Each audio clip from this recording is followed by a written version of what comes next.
आज नांदेड महानगरपालिकेत सर्वसाधारण सभा आयोजित करण्यात आली होती महापौर यांच्या देखरेखीखाली। तेव्हा आम्ही सकाळपासून सभेसाठी हजर आहोत की आम्हाला सभेमध्ये बोलायचा एक चान्स भेटावा म्हणून। पण महापौर जे आहे ते म्हणतात महिलांना 50% आरक्षण आहे, पण इथे तर आम्हाला 1% आरक्षण कुठं दिल्याला दिसत नाही। सर्व इथं सत्ताधारी पुरुषच आहेत, पुरुषांनाच बोलायला संधी देतात आणि फक्त बीजेपीचे सदस्य इथं बोलू शकतात। काय समस्या होत्या तुमच्या? वंचितच्या असून आमच्या समस्या कोणी ऐकून घ्यायला सुद्धा तयार नाही तिथे, किंवा आम्हाला बोलण्यास सुद्धा एक चान्स सुद्धा देत नाहीत।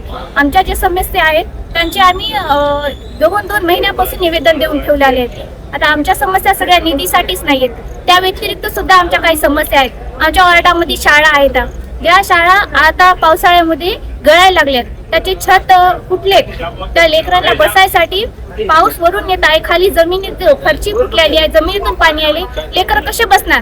पावसाळ्यामध्ये पिण्याच्या पाण्याची सुविधा नाही, ड्रेनेज लाईन कुठेतरी फुटलेली असल्यामुळं ते घाण पाणी स्वच्छ पिण्याच्या पाण्याला जोडलेलं आहे, ते घाण पाणी सुद्धा नळाला येत आहे, त्यामुळे लोकांच्या आरोग्यावर दुष्परिणाम व्हायलाय। त्या शाळेकरी लेकरं आहेत ज्यांच्या आरोग्यावर परिणाम येत आहे। त्यासाठी आम्हाला एक आमच्या वार्डामध्ये, आमच्या जेबीनगर परिसरामध्ये आम्हाला एक शासकीय रुग्णालय हवं होतं, ते सुद्धा आम्हाला मागण्यासाठी इथे एक संधी सुद्धा दिली नाही, किंवा महापौर मॅडमनी जर संधी नाही दिली तर आम्ही सरळ आंदोलन करू, एवढीच मी सर्वांना सांगून इच्छिते।